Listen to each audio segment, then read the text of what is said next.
How many times has a friend or family member described a scenario to you ending in the phrase, "You know what I mean?" To which you retort, "Honestly, I just don't see it." Being able to project ourselves into a story, or as Keith Oatley likes to call it, a simulation, brings to reality not just our physical placement within the scene, but livens the entire cognitive process of emotional and social dissection as well.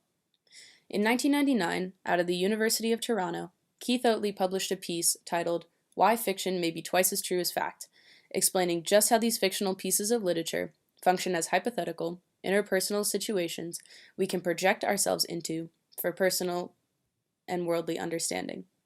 He explains how, in the simulations of fiction, personal truths can be explored, allowing readers to experience emotions, their own emotions, and understand aspects of themselves that are obscure in relation to contexts in which the emotions arise.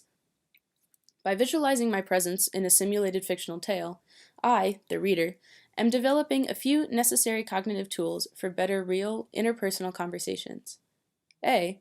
I'm strengthening my empathic inclinations through character analysis, especially through omniscient storytelling. B. I'm understanding my own experiential background by attuning my consciousness to whatever emotions arise during points of situational tension in the literature. And C.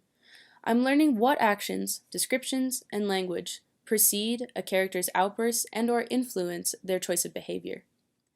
To prove the effectuation of stimulating literature as a means of gaining empathic practice, members of the Association for Child Psychology and Psychiatry at the University of Cambridge developed and revised an experiment in 2001 called the Reading the Mind in the Eyes test, comparing the theory of mind capabilities between a variety of test groups. The first group was comprised of adults with Asperger's syndrome and high-functioning autism. The second, typical adults, selected from adult community and education classes in Exeter. The third, typical adult students studying undergrad at Cambridge. And the fourth, randomly selected individuals in the general population who were IQ matched with Group 1. They were shown a series of 37 black and white photos of eyes, accompanied by 4 words prompting them to choose the most accurate description of the potential emotion displayed. In the Cambridge study, participants who scored well were described to have higher theory of mind and mind reading capabilities than other participants who scored lower.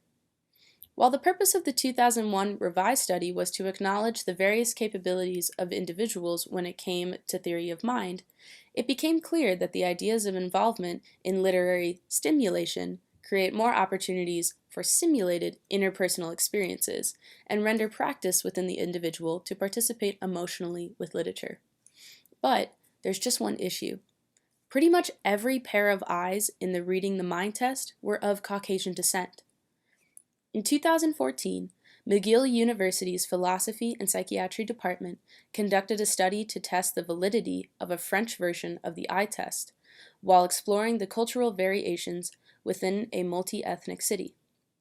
They found that participants who do not speak French or English at home, and those born in Asia, performed worse than North American participants and those who speak English or French at home. More succinctly put, culture and representation matter when it comes to an individual's ability to accurately perform theory of mind tasks. If we have no literary simulations offering individuals of underrepresented social categories a place to increase theory of mind capabilities, we have completely segregated the literary world and increased exclusivity in our media. Deborah Dixon, a Jamaican neurodivergent American immigrant, writer, and publisher, expresses similar feelings on literary representation by emphasizing the importance of inclusivity and perception. She says, "Seeing people who look, act, and experience life like them in media makes a person feel included in society, and it reinforces positive views of themselves and what they can achieve in society. Without this representation, people from underrepresented categories feel excluded from opportunities or lifestyles that can help in actualizing their aspirations." The 2019 Diversity Baseline Survey tells us that the dominating categories of employees in the publishing world are 76% white, 74% women, 81% straight, and 89% non-disabled. With these individuals being the dominant statistic, representation, especially authentic representation of people from other social categories whose entire storyline doesn't revolve around their majority divergent identity, have a lesser chance of being published because very few people within the industry are advocating for a diversification of literary simulations they can identify with. In sum, if Oatley's idea of literature as a simulation for empathic practice holds true, and an overwhelming amount of individuals in the publishing industry stem from similar backgrounds, then the majority of our publications could exclude underrepresented perspectives or cast them in an inauthentic light. Our ability to put ourselves into literature through projection and in turn learn from simulated person-to-person literary conversation is undeniably incredible and comes with a huge responsibility. Small publishing companies like Switchback Books in Denver seek to create a platform for which these underrepresented individuals can publish their work. With a promise to keep any publication on the shelves as long as they're in business, Switchback Books is developing a facet of the publishing world dedicated to representing solely women writers and their first or second poetry books. With that said, one publishing company is not enough. We need more stories. Stories from people of many different kinds of backgrounds in order for us to further understand both ourselves and others in an authentic light.